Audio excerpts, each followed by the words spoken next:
Okay, interview questions. So we're turning back the clock, and we're going to start by asking you, how did you end up doing what you're doing today? I flippantly say I wasn't paying attention at the time. But I mean, ultimately, I think I've probably trained for this role for 20 years. So I've worked in... Without realising that you were actually training for it. That's right. And you get to this chance, this opportunity that I've been given, and then you realise that all the things you've done, all the roles you've done, all the companies you've worked in, all the different countries you've worked in, all the challenges you've faced have prepared you for this day. So if you look at it that way, that's kind of, I guess, how it all just sort of came together. So when I was off the role, it felt, this is really natural. I want to be back in London. I want to be doing this stuff. I've trained for it. I know it inside out. So it's kind of really an organic kind of route to where you are, as opposed to a very determined route that, like, in 20 years' time, this is where I want to be. No, I think I've been on this trajectory for a while, and this is the logical kind of last step for me. So there was a time when I was working at PwC, I thought, I'll go through the process, and I was, at the director level. So partnering was...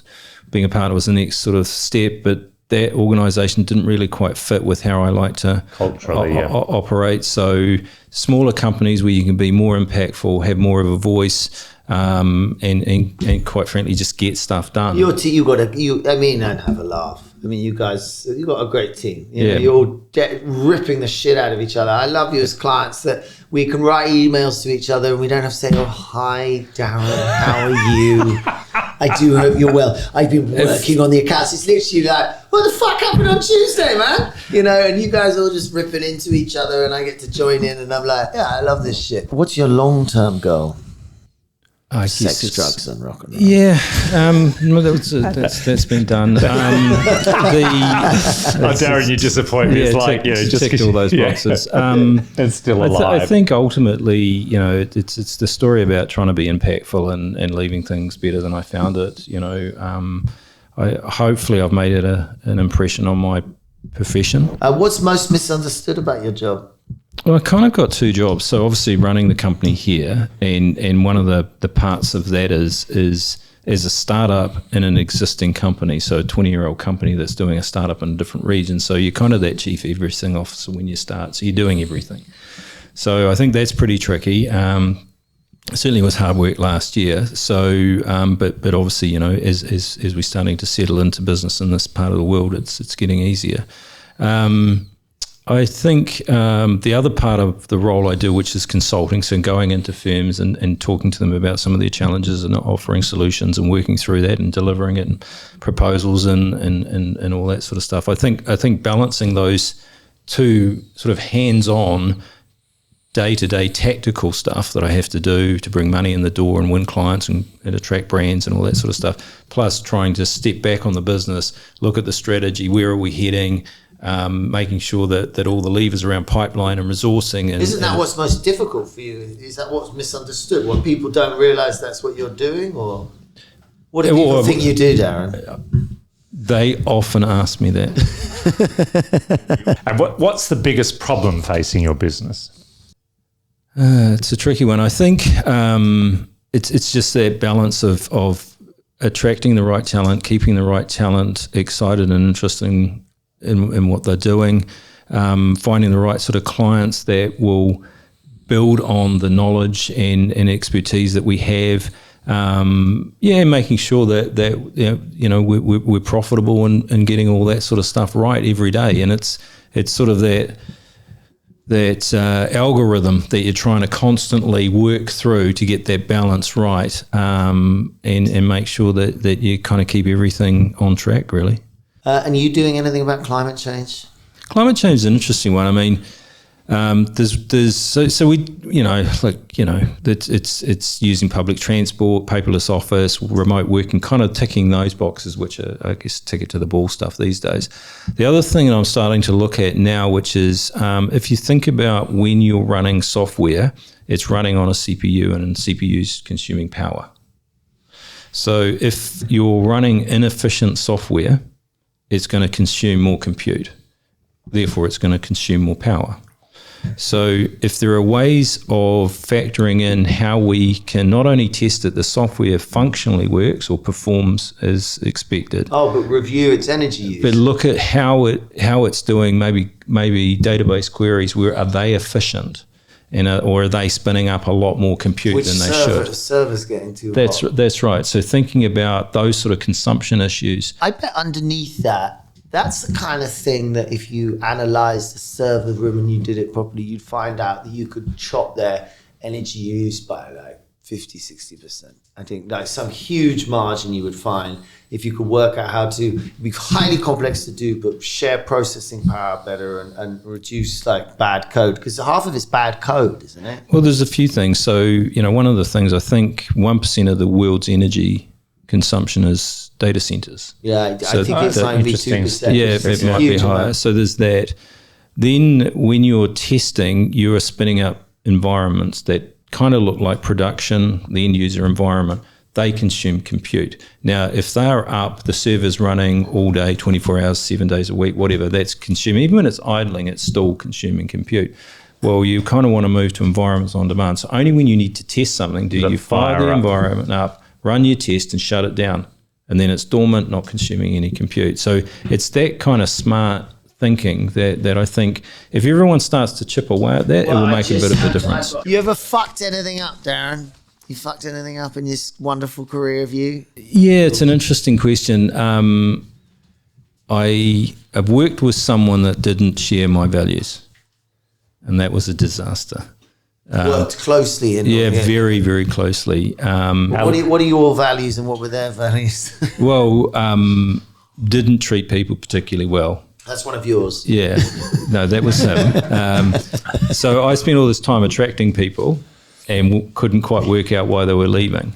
And once I worked it out, I realised that Not a people person. he was not a people person. You Absolute need three train wreck. full-time HR people just trying to stop them come out the door. Yeah, and that's kind of where it ended. So that was a massive learning. Do Highly you think he was capable. autistic or sort of, just... Highly capable, very smart, but Just treated not a people people. How was he incredibly. when you hung out with him personally, socially, in the pub? You ever do that? Yeah, not a laugh a minute, I must admit. Yeah. So yeah, probably not picking up the social cues. Yeah. What's your passion outside of business?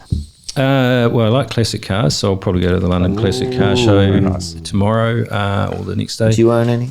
I have a Mini, 1980 Mark IV Mini that's completely restored, absolutely beautiful. The only thing is a little bit small. They're incredible cars. Yeah, this thing is I mean, they're magic. so small and 5 people Yeah. get in it. Yeah. And it's like a TARDIS. Yeah, it is. I love it. You could fit a Mini. Do you drive it? Or I just, do- yeah, I Okay, drive it. it's your day-to-day car or just No, a weekend? no, no. Okay. If you took the seats out of a Land Rover, you could fit a Mini inside. You probably could. Yeah. It's yeah. that tiny, Yeah. and yet 5 people get in. The thing about a Mini though is everyone smiles and likes it. It does. Yeah, you yeah. do not have someone going, "You're driving." You know, a and I Mini, love the fact, hate you." like all good British inventions, it was invented by a German, I think, in the UK. Yeah. Running away from, everyone's always running away from something. They're like, oh, let's go to that weird, boring island over there. So, next question is, what's the worst advice you've ever been given? Build it and they will come. You think that's bullshit? Yeah, I fell for it and I built a sort of a centre of excellence and put all this effort into it and they didn't. I fucking agree, because I've done it in music, but it's the same as make an incredible album. Yeah, And people will we sell did it. a few times, and they get 5 out of 5 in the magazines. Nothing happened. yeah. You know, Yeah. my mate that Barry was bought a copy. the one thing. Yeah, What's the best piece of advice you were ever given? tell them you've built it. So true. That's great. Yeah. That's great. Because Brilliant. then they come. Yeah. Otherwise, they just walk past and looked in and wondered what was going on. Tell them you built it, and then when they come, build it. Build it. Okay. Brilliant. What's the advice you give to your younger self? Oh, that's an interesting one. I mean, spend less time with dickheads. I think that's really Spend important. less. Time with dickheads. They just waste your time. I can't believe a father would say spend less time with your kids. No, dickheads. What's he saying? Dickheads. Dickheads.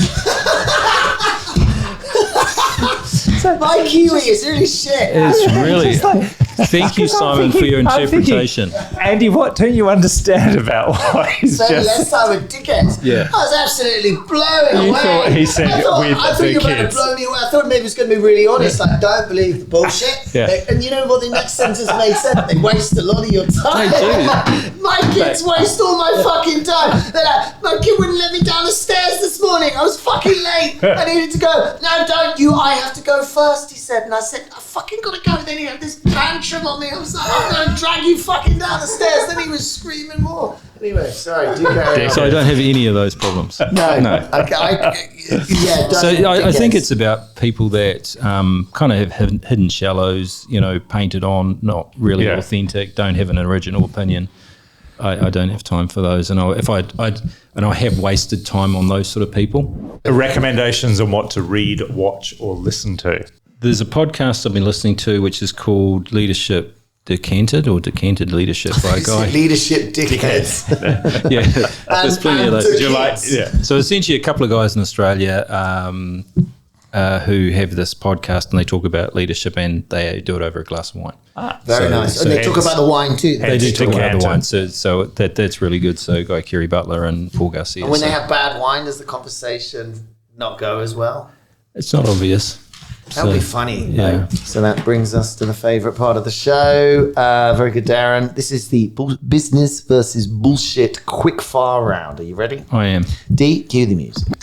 This is where we're going to reel off some key terms, and all you have to do is tell us whether you think it is business or bullshit. Okay, so first one, business plans. Business. Working hours. Business. I have to agree with that one. MBAs. It is. I'm going to have to go bullshit. Anyone in your firm with an MBA? Oh, probably. Sorry. Sorry. Breakfast meetings. I'm going to say bullshit because it's just an opportunity to eat. NFTs. Biz shit. I'm not sure. Do you think? Yeah, explain. Yeah, I'm not sure. You just don't know No, enough about it. no. Yeah, fair enough. Hot desking. I found that to be an Same. absolute nightmare. Yeah. One of the interesting things is if you're coming into the office late and maybe working late, you're probably not going to get a decent desk. And what I've observed in some of the places I've worked is parents dropping off children who are getting to work a little bit later than the people that don't have to drop children off to school get the shitty desks. Aren't they all the same? They're just a laptop these days, aren't they? And Wi-Fi. No, but sometimes you don't have enough desks. Oh, it's lack Yeah. of desks rather than You need time. to get a bigger office. That's just how they do it these days. They You work on an go to a lot of large companies. Yeah, do you? yeah, and you book a desk, or you can't book a So desk. is that or what the you large companies squat. are doing? And then Yeah. they've shrunk their offices Yeah, with COVID. of course and they they're have, thinking, yeah. oh, this is wonderful. Yeah, and they're saving money, but then ultimately as Wouldn't people it, drift in in. Iceland they do this stuff. They'll have a room for band music, they'll have a room to have a lie down, room for yoga, a room often for the kids, a creche, the hard person. It's basic, it's nothing fucking, it's more for emergencies. It's like they have 3 or 4 kids there a day. If you don't have another option, Not a lot of businesses would have all of that. But you know I what they thought. do in Iceland is fucking, they just have these buildings and they've got to do it, it's freezing outside. Team Oh, outings. Yeah. I struggle with it, unless it's a pub. But the pub But is, you can have a team outing. at the why pub. is the pub okay and all the rest isn't? I just think it's a confined thing. Most people want to have a drink. It's The pub, just it's the magic of the pub. I Yeah. completely agree. If you ever Yeah. if you ever try to meet someone in this country, if you choose a venue that isn't a pub, you're an idiot. Because that is the only place open all day. It's easy to find. It's comfortable. But- you can but- have something to eat. You can have something to drink. but you don't have to drink alcohol. You can leave when you want. Yeah. You So I can was turn up gonna when say, you want. It's the leaving when you Yeah. want point. I think that's really important. Yeah. Is that people kind of don't. If you go on a team outing, people feel kind of Yeah. like they're trapped. Yeah. Whereas Yeah. if you go, let's just go and have a drink at the pub, it's like, okay, fine, I'll have one, I'll go. You're stuck in the bush playing paintball. Yeah. You can't. How do you get out of that? Okay, going viral. Do you know what that means? I'm not even sure. I hate that shit. Yeah, and why do you hate it? Oh, it's just, I think it's an overused term. It's just one of those things. I mean, isn't it just you're a bit popular for a bit? Yeah.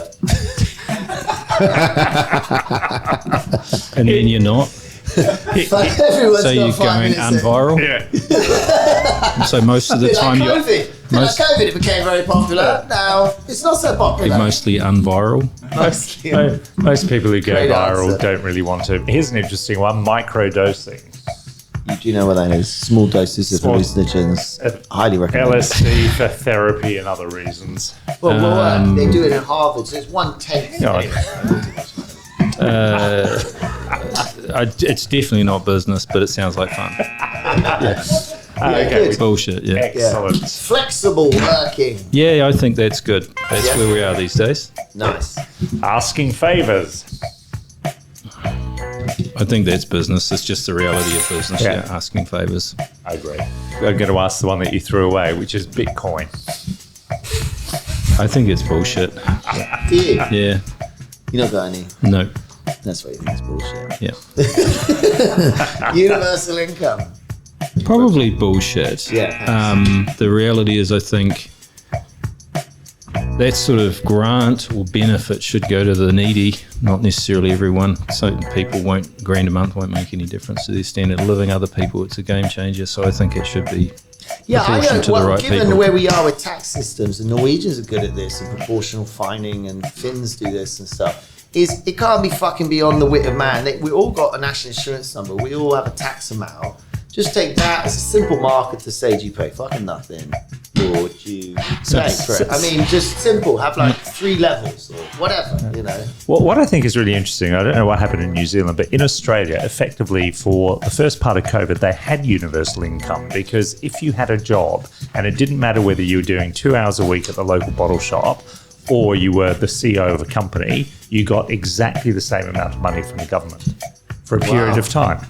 And the amount... Do you think it was helpful? No, not at all, because kind of all of the CEOs were going, hang on, well, why is that student who's doing 2 hours a week in the bottle shop getting the same amount of money as me because I'm much more important because I'm running That's a company? where, but I've been brought up in that very, like, you know, work hard, blah, and you know, again, it's a controversial opinion probably to say in public, but I don't care. I'm saying it.